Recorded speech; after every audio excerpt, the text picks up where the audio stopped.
자, 오늘은 7월 10일. 자, 7월 10일 금요일 날짜. 우리가 1학년 1학기 1차 방정식 활용 RPM이랑 그 다음에 오늘은 개념원리 진도까지 해서 정리를 한번 해볼 테니까 일단은 RPM 교재에 대해서 우리가 어제 과제로 내줬던 부분 있지? 그 부분을 설명을 하고 오늘 진도를 같이 진행을 한번 해봅시다. 그래서 책을 일단은 수업을 하려면은 책을 2권을 준비를 다 해야 될 것 같아. 1학년 1학기 거 개념원리 책이랑 RPM식이랑 2권을 다 준비를 해봅시다. 자, 그러면은 우리가 어제 과제를 내줬던 부분이 RPM의 115페이지, 그 다음에 116, 117페이지에 대한 내용. 자, 이 부분에 대한 거를 우리가 설명을 한번 해볼 테니까, 자, 이 부분을 한번 선생님이랑 같이 어제 했던 내용을 가지고 문제를 같이 한번 해봅시다. 자, 그러면은 일단은 115페이지, 116페이지, 117페이지 우리가 과제로 내줬던 부분에 대해서 자, 답을 체크를 한번 해봅시다. 어제 선생님이랑 한 부분도 다 불러줄 테니까 한번 체크를 해보자. 자, 898번 RPM 115페이지 898번에 기능자의 개수는 8개, 학생 수는 44명. 그 다음에 899번 기능자의 개수는 15개, 학생 수는 93명. 그 다음에 900번에는 36명. 901번에 텐트의 수는 110개, 학생 수는 339명. 그 다음에 902번에는 우리가 기차에 대한 우리가 1차 방정식 활용 140m. 903번에는 4번, 904번에는 3번. 자, 그 다음에 중단원 마무리 문제. 자, 여기서도 뭐 이미 채점이 되어 있는 부분이 있을까? 뭐 이제 전체적으로 한번 체크를 해봅시다. 905번에 38, 906번에 12일 후, 907번에 40cm, 908번에 3번, 909번에 23, 910번에 5m가 되겠네. 911번에 6번, 912번에는 378명, 913번에 5번, 14번에 6일, 15번에 280명, 16번에 1번 원가는 7,500원, 2번 1,500원, 917번에 60, 918번에 26km. 그 다음에 실력어까지 푸른 친구들은 919번에 3분의 64%, 그 다음에 920번에 1번 5시 27과 11분의 3분, 2번은 9시 16과 11분의 4분. 뭐 이런 식으로 정리를 했고, 선생님이 생각을 해보니까 여기 중단원 부분에 우리가 나머지 부분의 문제만 우리가 남아 있었겠네. 자, 어떤 문제들이 남았는지 서술형 주관식하고 그 다음에 우리가 어제 했던 뭐 기능자 강당 문제하고 그 다음에 기차 문제도 있었나? 이 부분? 기차 문제도 있었나 보네. 이 부분까지 해서 우리가 이제 1차 방정식의 활용에 정리는 다 끝이 났다. 자, 그러면은 어제 나머지 부분의 문제를 여기다가 이제 또 오늘 같이 우리가 문제를 풀어볼 거니까 한번 또 어떻게 풀었는지 한번 잘 한번 생각을 해보고 어제 배웠던 내용이랑 오늘이랑 같이 연관돼서 생각을 해보자. 그러면은 우리가 어제 했던 115페이지, RPM 115페이지의 899번 문제를 봅시다. 자, 899번. 자, 이 부분에서 처음에 해야 될 일이 뭐라고 썼지? 미지수를 일단 정하라고 썼지. 근데 미지수가 이제 두 종류가 나오는데 그 종류에서 사물의 개수를 x, 그 다음에 학생수의 표현 방법을 두 가지를 표현을 하라고 했었어. 그러면은 우리가 여기에서 긴 의자 개수가 x, 그 다음에 학생수에 대해서 표현 방법은 거기 문제에 있듯이 한 의자에 6명씩 앉으면은 의자에 모두 앉고도 3명이 앉지 못하고, 이 부분에 대한 거는 우리가 다르게 또 표현을 한번 해봐야 되겠다.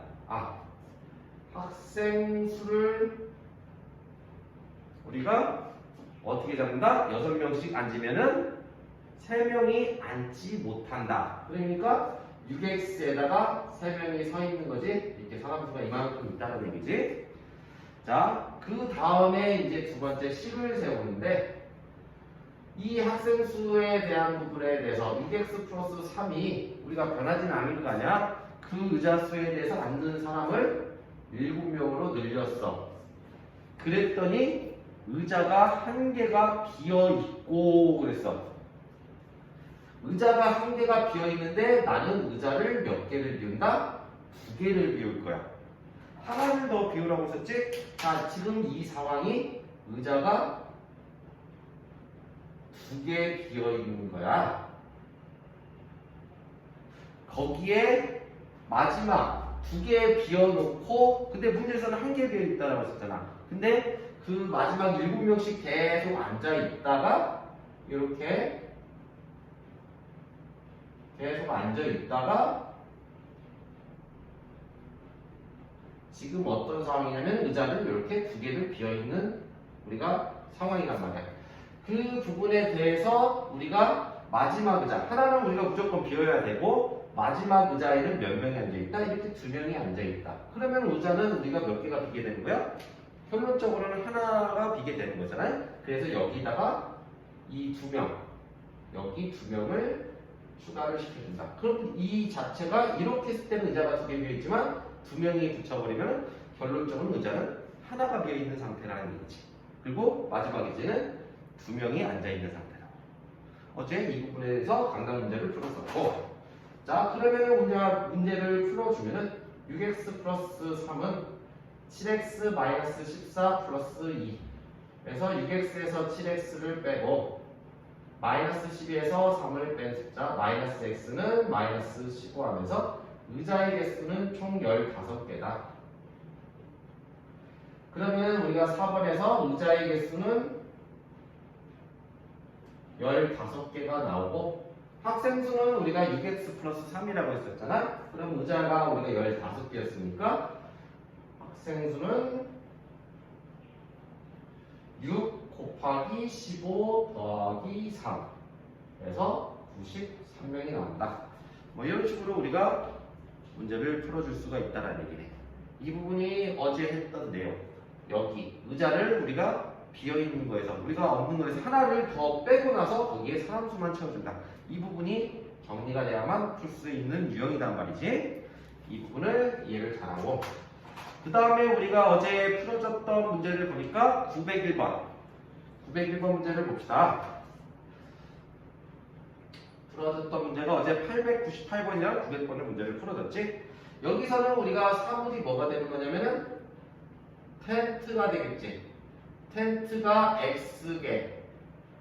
그 다음에 학생 수에 대해서 3명이 자면은 9명이 남고 그랬지. 그러니까 학생 수가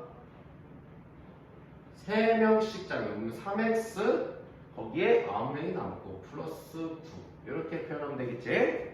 자 그럼 두 번째는 어떻게 되겠어? 학생수 3x 플러스 9명은 4명씩 자면은 텐트가 몇 개 비었어? 텐트 빈 거는 하나도 없지 지금. 4명씩 자면은 25개 텐트가 25개가 남는다라고 했는데 그러면은 텐트는 어떻게 하라고? 몇 개를 비워? 24개를 남게끔 만든다고. 하나를 더 남게끔 만들어. 그치? 24개가 아니라 25개가 남으니까 26개를 우리가 비워야 되겠다. 26 이렇게 한 개를 더 비워버리고 그 다음에 나머지 한 개는 3명이 자게 된다. 4명씩 자는데 나머지 텐트는 숫자가 안 맞으니까 3명만 자게 되는 거야. 그럼 여기다가 그 3명만 추가만 시키면 된다는 얘기지. 이거는 텐트가 몇 개 있는 상황이라고? 6개가 남는 상황인데 이거를 종합해버리면 텐트가 25개가 남은 상황이라고. 마지막에 3명만 재우는 우리가 3명만 우리가 들어가는 상태를 말하는 거기 때문에 그래서 이거를 풀어주면 일단 텐트의 개수가 나오겠지? 그럼 3x 플러스 9는 4x 마이너스 104 플러스 3. 3x에서 4x를 빼고 마이너스 101에서 마이너스 9. 그러니까 마이너스 x는 마이너스 110이 되니까 x는 110개가 됐다. 텐트가. 그 다음에 학생 수는 이 110을 여기다가 집어넣으면 자 3번은 이렇게 나왔고 4번에 텐트의 수는 110개 학생 수는 3 곱하기 110 더하기 9 그러니까 339명이 된다. 이런 식으로 우리가 풀어줬다는 얘기지. 자, 아마 이제 어제보다 우리가 이해도 면에서는 조금 더 괜찮아질 거야. 이거의 개수를 하나를 더 비워버리라고 남는 거에 대해서. 왜냐면은 4명씩 앉는 거에서 마지막에 앉는 사람들이 7명씩 앉다가 마지막 이제는 2명만 앉아도 의자는 하나만 비게 되는 거니까 의자가 채워지는 거잖아. 1명만 앉아도 의자가 채워지는 거니까 1명에서 최대 7명까지 앉을 수 있고. 그렇지? 이런 식으로 표현하면 된다. 여기를 답을 만든 이 부분을 확인을 한번 해보라고. 자, 이렇게 해서 기능자 문제는 이런 식으로 정리가 다 됐고, 그 다음에 유형 21번 기차 문제를 봅시다. 자, 여기를 정리를 잘 하고,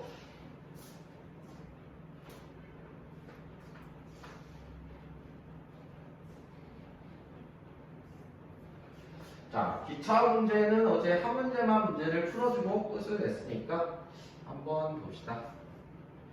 자, 기차도 우리가 거속시라고 생각하고 문제를 풀 수 있다라고 했기 때문에 뭐를 그려놓나? 거속시는 내가 표를 이렇게 만들어라고 했었어. 그때 우리가 이제 903번 문제는 아마 이 표에 대해서 두 개로 나눠진 게 아니라 아마 하나만 나눠져 있을 거야. 903번 문제는 그렇고. 그 다음에 904번 문제는 두 개로 표현해서 문제를 봅시다.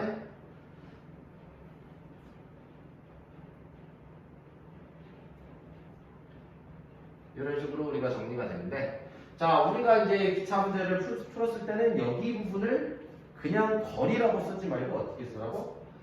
통과 거리, 그 다음에 속력, 통과한 시간, 이런 식으로 정리를 하라고 했었지.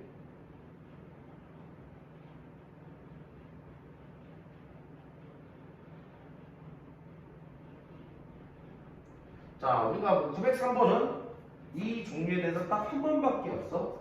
우리가 여기가 그냥 한 번, 우리가 뭐 그냥 다리 하나만 우리가 건너봤잖아, 다리. 그래서 여기는 원래 이제 보통 두 개로 나눠져 있는데 이 부분은 다리에 대한 부분 이렇게만 써주면 되겠고, 그 다음에 우리가 여기에서 기차의 길이를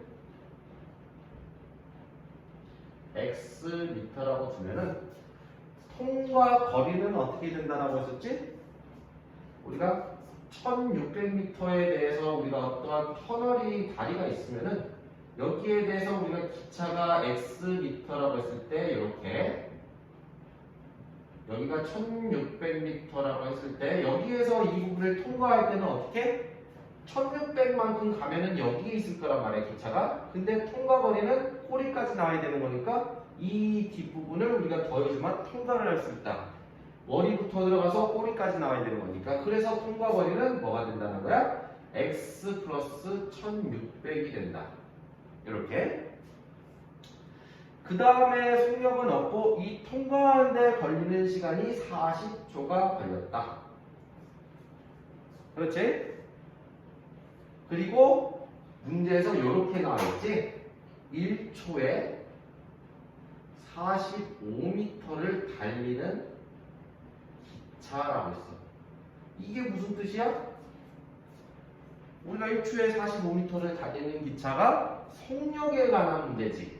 즉 무슨 속? 초속이라는 거지. 미터 퍼 s.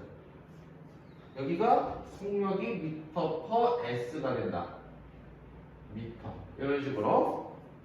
그러면은 우리가 거기에서 이 부분의 속력이 지금 1초에 45라고 했으니까 여기가 45가 된다는 얘기지? 이런 식으로.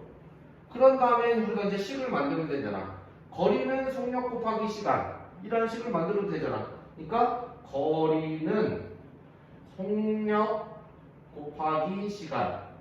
그럼 거리가 지금 x 플러스 1600은 45 곱하기 40. 이런 식으로 정리가 되겠지? 식이. 그래서 여기를 계산하니까 몇이 나오냐? 1800이 나오나? x 플러스 1600은 1800이 되고 x는 200m가 된다. 이런 식으로 우리가 정리를 해줄 수가 있겠지. 그래서 답은 4번이 나왔다는 얘기고, 이제 보통 이 부분보다 이 부분에 대한 904번 유형 형태가 많이 나오니까 봅시다. 자, 그러면은 우리가 여기는 두 개로 나눠져 있잖아. 두 개로 나눠지는 건 아니네. 여기도 원래 이제 902번처럼 터널, 다리 뭐 이렇게 두 개로 나눠지는데 여기도 그냥 하나만 돼 있나? 그렇네. 그러면은 여기를 하나만 정리를 한번 해보자. 그러면은 여기가 지금 터널만 통과하고 있지. 터널. 자, 통과 거리에 대해서 우리가 나타내려면은 우리가 240에다가 기차의 길이 꼬리까지 나와야 되니까 거기에 대해서 960m 이렇게 더해야 되겠지. 단위를 써보면은 우리가 여기다 미터 퍼 s 이런 식으로 단위가 정해져 있고, 그 다음에 시간은 30초 걸렸다라고 해서 30초. 그렇지? 그러면은 우리가 여기에서 뭐를 모르는 거야? 일정한 속력으로 다니는데 속력 자체가 모르니까 그 속력을 뭐라고 잡자? x라고 잡자. 그러면은 우리가 여기에서 어떠한 식이 발생해? 우리가 이 더할 숫자가 몇이지? 1200이 되지? 1200은 30x가 되면서 x는 몇이 된다? 44가 되냐? 40이 되겠네? 자, 40m per s 속력이, 기차의 속력이 40m per s고, 그러면은 우리가 여기에서 이 40m, 1초에 40m를 가는 거야. 그러면은 우리가 여기서 기차가 몇 초 동안 안 보였냐고 그랬으니까, 그럼 40m에서 우리가 어디 길이만 안 보인다는 얘기야? 우리가 기차가 안 보일 때가 언제부터야? 몇 미터부터 안 보여? 그 안에 들어갈 때 꼬리부터 들어가서, 그럼 240m가 싹 들어가야 되겠지. 그리고 머리부터 나오면 나오는 거잖아. 그러면 우리가 기차에 대해서 우리가 터널 안에 있는 그 길이만 재는 거니까 터널 안에 있었던 거리를 우리가 생각하면 되잖아. 그럼 그 거리는 그 터널에서 기차의 길이를 빼줘야 되겠지. 머리부터 우리가 안 보이는 게 아니라 꼬리부터 안 보니까 우리가 들어가야 되잖아. 그리고 머리부터 나와버리면 보이는 거잖아. 그러기 때문에 우리가 이게 지금 터널 안에 있었던 거리 720m. 그럼 우리가 40초, 1초에 40m 간단 말이야. 그러면은 720m 갔을 때는 몇 초가 된다는 얘기야? 720에서 40을 나눠주면은 우리가 그 안에 초가 나오겠지? 그래서 몇이 된다? 18초가 그동안 18초 동안 우리가 안 보였다는 걸 알 수가 있겠네. 유형이 조금 다르게 나왔네. 하나로서 우리가 문제를 유형을 구분을 지어주는데, 우리가 대표적인 문제 902번 문제가 가장 많이 유형이 많이 나온다. 그것만 우리가 유형을 하고 그 다음 거를 봐봅시다. 여기 문제는 우리가 안 돼 있는 부분에 선생님이 어떤 부분인지 대략 알 것 같으니까 그것만 우리가 측정을 해가지고 정리를 한번 해봅시다.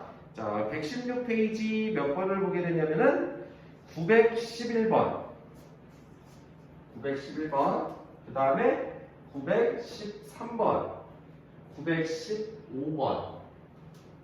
여기 부분을 풀어주면 될 것 같네.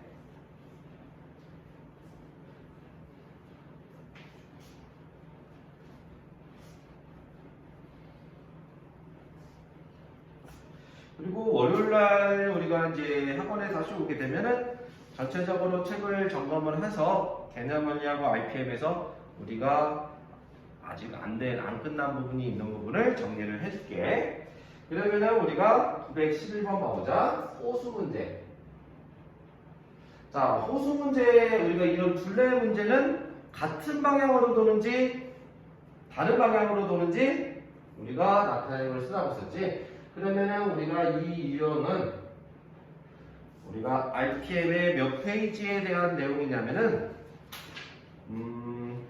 유형 14번 112페이지에 유형 14번 875, 76, 77번 여기에 관련된 문제가 되네. 그 부분의 문제를 참고해서 보면 되겠고, 자 911번은 둘레가 480m짜리 호수가 있다라고 했었고, 자 우리가 현정이하고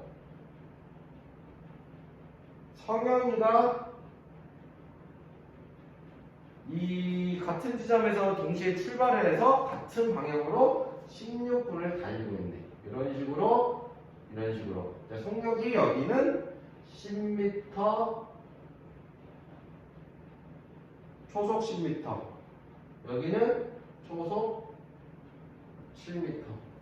이런 식으로 달리고 있었지? 그러면은 16분 동안 달리면 총 몇 번 만나게 되는지 구하라고 했으니까 일단은 거속 씹으면 되니까 이것도 표를 만들어 보자고. 여기에서 거리, 속력, 시간. 여기가 현정이, 성현이를 잡고 단위가 미터 퍼 세컨드. 자, 현정이에 대해서 속력을 먼저 적으니까 얘가 10이 되고 얘가 7이 되겠지? 그 다음에 우리가 지금 여기서 알 수 있는 부분은, 자, 뭐를 x로 두는 게 좋겠어? 시간을 x로 두면은 이런 식으로 둘 다 똑같은 시간을 적어두면 되겠지? 그러면 거리가 어떻게 되는 거야? 10x가 되고 7x가 된다는 걸 알 수가 있지? 자, 그러면 우리가 여기서 생각했을 때 같은 방향으로 돌았을 때 우리가 여기 현정이가 속력이 빠르기 때문에 우리가 성현이하고 다시 만났을 때에 대한 부분을 정리됐을 때 현정이가 뭐 두 바퀴, 세 바퀴 돌아가서 우리가 그러면 성현이가 그만큼 뒤쳐줄 거 아니야? 근데 우리가 현정이가 간 거리에서 만났을 때 성현이가 간 거리를 빼면 몇이 나온다? 480m가 나온다. 그래서 우리가 현정이에 대한 거리 10x에서 7x를 빼면은 우리가 몇 미터가 나온다? 480m가 나온다. 같은 방향일 때는 빼고 다른 방향일 때는 더하고, 다른 방향일 때는 요렇게 우리가 이렇게 둘레가 있으면은 이런 식으로 요렇게 가고 요렇게 가고 해서 우리가 만날 때 둘이 우리가 얘가 간 거리 얘가 간 거리를 더하게 되잖아. 근데 같은 방향일 때는 우리가 같은 방향으로 돌기 때문에 우리가 한 바퀴를 더 돌아서 두 바퀴를 더 돌아서 그 간 거리를 빼줘야만 그 둘레가 나온다라는 개념으로 문제를 풀어준다는 얘기지. 그래서 여기가 3x가 480이니까 x는 160. 다음 단위는 초가 되는 걸 알 수가 있었지. 160초는 우리가 2분 40초를 말하지. 그럼 2분 40초에 한 번씩 만난다는 얘기야. 한 번씩. 근데 문제에서 뭐라고 했냐면 16분 동안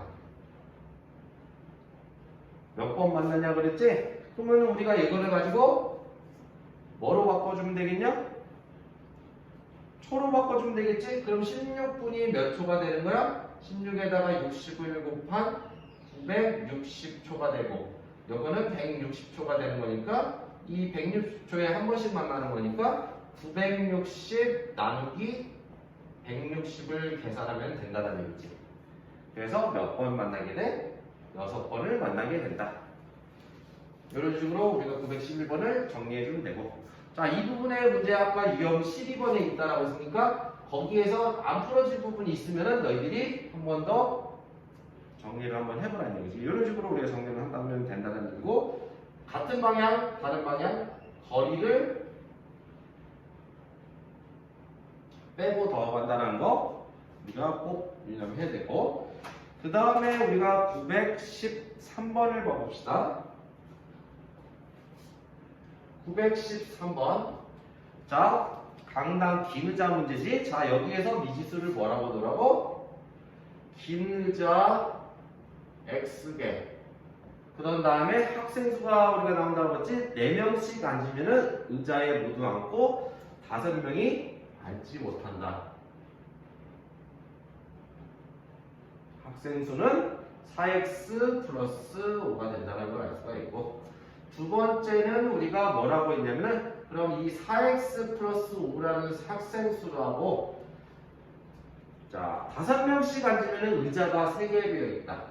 5명씩 앉으면은 의자가 3개 비어 있다. 근데 어떻게 하라고? 의자를 몇 개 비워리라고? 하나를 더 비워. 4개 비어 있게끔 만들고 5명씩 앉는 의자에 나머지 몇 명만 앉아 있어? 4명만 앉아 있다. 마지막 의자에 4명만, 5명씩 앉는 의자에 4명만 앉으면은, 자, 결론적으로 의자가 3개가 비게 되는 거다. 이렇게 했을 때는 4개, 4명만 추가하면은 마지막 의자에 4명만 앉게 된다. 그래서 여기를 풀어주면은 4x에서 5x를 빼게 되겠고, 마이너스 16, 마이너스 5. 그래서 우리가 x는 21. 그래서 뭐를 구하라고 하냐면 학생수를 구하라고 했지. 그럼 학생수는 x에다 21을 집어넣어서 4 곱하기 21 더하기 5. 그래서 89명이 된다. 이런 식으로 정리를 할 수 있다는 얘기지. 그래서 답은 5번이 답이 되는 거고, 그 다음에 915번의 문제는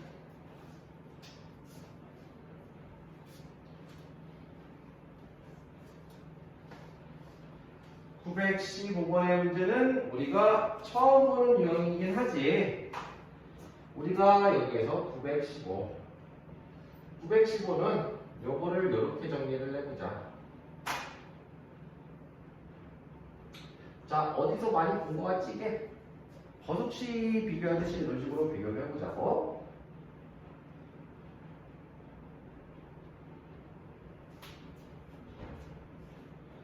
우리가 지금 여기에서 남녀로 나눈 거 봐. 그 다음에 여기를 합격자, 불합격자, 이런 식으로 표현할 수 있고, 그 다음에 우리가 이런 식으로 나누면 되긴 합니다. 뒤에서 우리가 이 부분이 어떻게 되는지도 우리가 설명을 할 때가 있는데, 이런 식으로 표현을 해보자. 그런 다음에 우리가 여기서 지원자가 있구나. 나와 있네. 이런 식으로 우리가 표현이 된다는 얘기고, 자, 비율만 써보자고. 4대 3. 그 다음에 지원자 수가 4대 3이구나. 4대 3이고, 그 다음에 우리가 합격자의 남녀의 비는 5대 3이라고 했고, 그 다음에 불합격자의 비율은 1대 1이라고 했지? 이런 식으로 우리가 할 수가 있겠지? 그러면은 우리가 여기가 합격자 수가 나와 있네. 합격자 수가 160명이라고 나와 있네. 그러면 우리가 합격자 수의 비율은 우리가 전체 160을 가지고 남녀의 비율로 나누는 거잖아. 그럼 이쪽 부분에 대해서 우리가 전체 8의 비율을 가지고 있지. 그러니까 남자는 우리가 5 더하기 3의 5부분, 그 다음에 여학생에 대한 비율은, 여자의 비율은 5 더하기 3분의 3. 거기에 160을 곱한 숫자. 그래서 몇 명이다? 여기는 100명이라는 걸 알 수가 있겠네. 100명. 여기는 그럼 몇 명이 되는 거야? 60명이 되는 걸 알 수가 있지. 이렇게. 자, 그런 다음에 우리가 입학 지원자 수를 우리가 구하라고 했는데, 이 부분에 우리가 뭐를 몰라? 남녀 여기에 대해서 우리가 여학생 불합격자의 비율을 모르고 있잖아 지금. 그러면은 우리가 여기에서 어떻게 우리가 나눠주는데 여기를 우리가 x하고 x라고 나눠보자고. 그럼 지원자 수에 대해서 우리가 생각했을 때 남자하고 우리가 남자에 대해서 합격자 불합격자를 합치면 지원자가 몇이 되는 거야? 4가 된다는 걸 알 수가 있지? 그래서 100 더하기 x하고 그 다음에 60 더하기 x가 지금 전체 뭐가 되는 거야? 남자하고 여자에 대한 비율을 말하는 거잖아. 그거는 몇 대 몇이다? 4대 3이다. 전체 지원자의 비율에 대해서 이런 식으로 정리를 해주면 되잖아. 그러면 여기가 뭐가 되냐? 240 플러스 4x는 300 플러스 4x가 된다. 그래서 4x에서 3x를 빼고 300에서 240을 뺀 숫자 x는 60. 근데 문제에서는 뭐를 구하라고 했냐면은 지원자 수를 구하라고 했지? 지원자 수는 우리가 여기에서 여기가 지금 우리가 60명이잖아 지금. 그러면 여기가 60명이니까 지원자 수는 우리가 여기에 대해서 몇 명?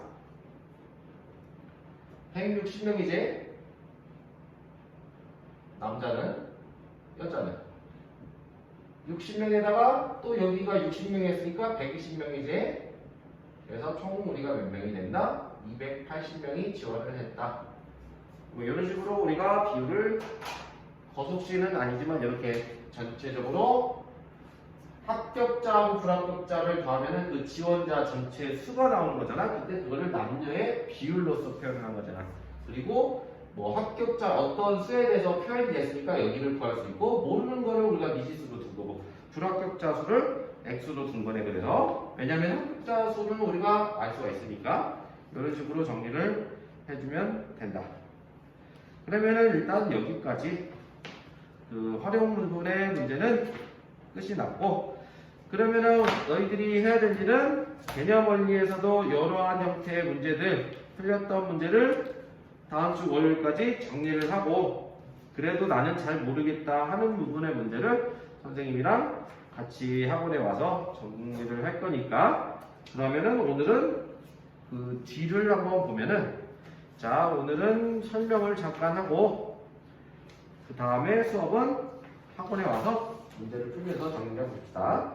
이제 순서쌍과 좌표라고 해서 문자 거기 단원이 나왔는데, 자, 이 부분은 너희들이 우리가 학년마다 항상 우리가 너희들이 이제 보면 그 올라갈 때마다 보면 알겠지만 함수라는 단원이 나와. 그 함수라는 단원의 가장 기초적인 우리가 좌표에 대한 표현 방법에 대해서 우리가 구하는 방법이 여기에 대한 형태가 되기 때문에 이 부분은 기초적이면서도 중요한 부분이 된다. 이제 우리가 그림을 그리기 위해서 좌표 평면이라는 부분을 만들어 가지고 어떠한 문제를 해결할 방법을 정리를 할 거니까 200 개념 원리 책을 펴서 216페이지, 217페이지에 대한 내용만 간략하게 설명을 하고, 자, 그 다음 거는 선생님이랑 같이 문제를 학원에 와서 정리를 한번 해봅시다. 그럼 216페이지를 봐봅시다. 자, 216페이지 보면은 처음에 나온 게 뭐다? 좌표, 그 다음에 원점, 그 다음에 수직선, 뭐 이러한 단어들이 나오지? 우리가 수직선이라는 거는 이런 식으로 우리가 선이 직선으로 가는 형태, 쭉 끝없이 가는 형태를 우리가 수직선이라고 하고, 그 다음에 우리가 어떠한 수를 기준을 둬야 되는 거니까 그 기준을 우리가 0을 둔다. 이거를 가지고 우리가 뭐라고 한다? 원점이라고 한다. 0을 원점이라고 하는 거야. 그리고 이 0을 기준으로 해서 오른쪽으로 가면은 우리가 플러스로 간다. 커진다. 왼쪽으로 가면은 마이너스가 된다. 작아진다. 너희들이 일상 하는 게임을 보더라도 오른쪽 버튼은 항상 플러스, 왼쪽 버튼은 마이너스. 뭐 이런 식으로 돼 있는 경우들이 되게 많잖아. 이런 식으로 표현하고, 뭐 한 칸씩 가면은 1, 플러스 2, 뭐 플러스 3 표현하면 되고, 그 다음에 왼쪽으로 가면은 마이너스 1, 마이너스 2, 마이너스 3 이런 식으로 표현하자는 얘기야. 우리가 여기에서 뭐 이게 A 좌표다. 거기는 뭐 P 좌표라고 했으니까 이 P의 좌표다. 그럼 P의 좌표를 P2 이런 식으로 표현한 거를 좌표라고 해. P의 좌표 이런 식으로 써준다는 얘기지. 이런 식으로 우리가 나타내는 거를 말하고 원점은 0을 말한다. 그 다음에 그럼 뭐 1번 같은 경우는 문제가 크게 어려움이 없으니까 두 번째 문제에 대해서 이제 순서쌍이라고 했었지. 순서쌍 이거는 수직선이야. 그 다음에 우리가 2번 216페이지 2번에 평면 위의 점의 위치는 어떻게 나타내는가 그 부분 있잖아. 그리고 어떻게 그려져 있어 이게 이쪽 방향으로 우리가 이렇게 방향으로 두 개로 나눠져 있지. 그래서 만나는 이 부분을 우리가 점을 찍어 놓고 화살표는 이 부분 이렇게 오른쪽으로 가고 위쪽으로 간다라고 표시를 하고 이 부분을 이렇게 표현을 하고 그 다음에 너희들이 이제 표현 방법에 대해서 이제 배우는 거니까 이 가로로 써지는 이 부분을 우리가 무슨 축이라고 하냐면은 X축이라고 해서 우리가 정할 거야. 그 다음에 위로 가는 이 우리가 세로로 그려져 있는 이 부분을 Y축이라고 정해 놓을 거야. 그래서 X축, Y축을 이런 식으로 표현했다라는 걸 말을 하고 그러면은 여기에 대해서 원점이 어디냐? 0을 기준으로 하는 부분이 우리가 원점이라고 했는데 여기는 0은 이 만나는 여기를 0으로 잡을 거야. 이렇게. 알겠지? 이게 원점이라고. 그러면 우리가 원점을 찍어놓고 오른쪽 자 X축만 일단 보면은 똑같이 오른쪽으로 한 칸씩 갈수록 이런 식으로 플러스를 해서 적으면 되고 왼쪽으로 가는 형태는 처음부터 마이너스 1, 마이너스 2, 마이너스 3 이렇게 적으면 된다. 우리가 여기하고 똑같이 수직선에서 그러면 우리가 세로축의 Y축에 대해서 이 부분의 표현 방법은 위가 우리가 플러스잖아요. 오른쪽이 플러스고 위가 플러스니까 0부터 한 칸씩 올라가는 이 부분을 1, 2, 3 이런 식으로 표현을 하고 그럼 원점으로부터 한 칸씩 내려가는 거는 마이너스 1, 마이너스 2, 마이너스 3 이런 식으로 표현하는 방법을 우리가 순서쌍이라고 한다. 그러면 우리가 자, 순서쌍을 잘 보자. 순서쌍에는 일단 원점을 우리가 만나는 점을 원점을 찍어야 되는 거고 그 다음에 x 가로에 대해서 이 부분을 우리가 무슨 축이라고 한다? x축이라고 하고 세로 부분을 우리가 무슨 축이라고 한다? y축이라고 한다고. 이 부분은 너희들이 이제 자주 쓸 내용이기 때문에 가로로 가는 거 x축, 세로로 가는 거 y축 이 부분을 항상 머릿속에서 생각을 해야 되고 그러면은 아까 이 좌표에 대해서는 P가 여기 이렇게 있었다고 했을 때 P를 이런 식으로 좌표에 대해서 나타낼 때 이런 식으로 표현한다고 했었잖아. 그러면은 우리가 순서상에 우리가 좌표는 어떻게 표현하냐? 예를 들어서 이 부분이 A라고 해보자. 여기 있는 부분이 이 A에 대한 좌표 그 다음에 뭐 B가 여기 있다고 해보자. 이 부분에 대해서 이렇게 이게 B라고 해보자. 그럼 A에 대한 좌표하고 B에 대한 좌표에 대해서 순서상의 표현 방법이 자 순서상에서는 어떻게 표현이 되냐? 이 A 좌표는 일단은 우리가 X가 2값이고 Y값이 1값이지 그래서 우리가 2,1 즉 순서상은 좌표를 우리가 정리를 해서 쓸 때 X의 좌표를 먼저 쓰고 Y 좌표를 먼저 써야 돼. 이거를 바꿔 쓰는 친구들이 있어. 1,2라고 생각할 수 있는데 그거는 틀린 답이야.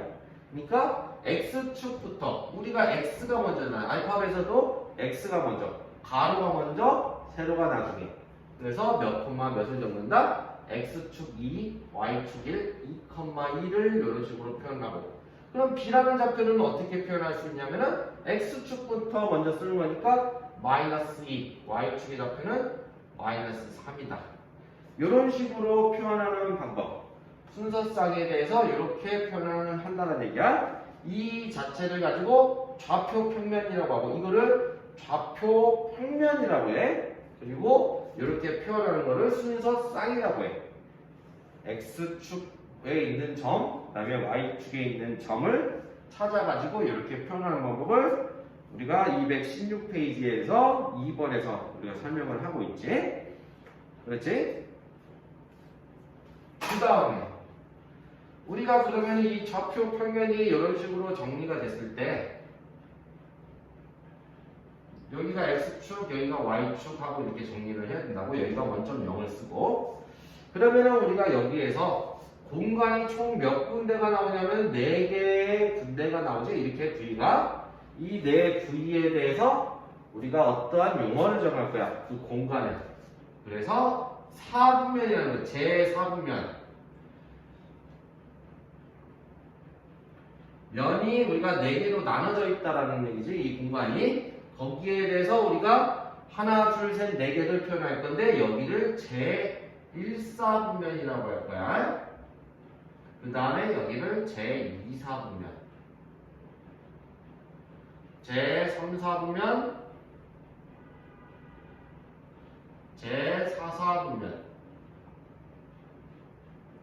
이런 식으로 표현을 우리가 할 거니까 이 부분은 조금 너희들이 보고, 자 여기에서 우리가 1사분면, 2사분면, 3사분면, 4사분면을 나눴을 때 자 외우는 거는 여기 오른쪽 위에를 제일 먼저 한 다음에 이거를 반시계 방향으로 간다라고 우리가 생각하고 외우는데 1, 2, 3, 4는 이런 식으로 가는 거야. 반시계 방향으로. 자 그 다음에 우리가 여기에 대해서 이제 알아야 될 거는 뭐냐, 여기를 참고해도 돼. 우리가 제1사분면은 여기에 대한 좌표가 순서상에 이제 나타내는 방법을 여러 가지 쓸 거 아니야. 여기 점이 이렇게 쩍 거니까.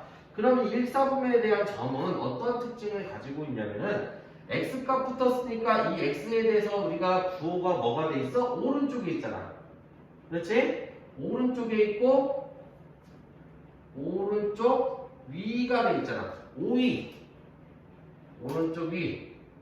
오른쪽이라는 건 x의 좌표가 우리가 무슨 부호가 되냐면 플러스가 되겠지. 오른쪽이 원점으로부터 오른쪽. 그 다음에 위에 있다라는 거는 플러스의 부호로 간다라고 했으니까 여기도 플러스가 된다는 걸 알 수가 있지. 그럼 2사분면은 어떻게 돼? 왼쪽에 있잖아. 왼쪽. 그 다음에 위에 있잖아. 왼쪽 오른쪽부터 먼저 찾고 위아래를 그 다음에 찾아라. 왼쪽에 있다라는 거는 우리가 부호가 뭐가 된다? 마이너스. 위가 된다는 얘기는 플러스가 되는 걸 알 수가 있지. 그러면 제 3, 4분면은 뭐가 되냐? 왼쪽에 있고 아래 있지. 그치? 그러니까 왼쪽에 있으니까 부호는 마이너스, 아래 있으니까 마이너스.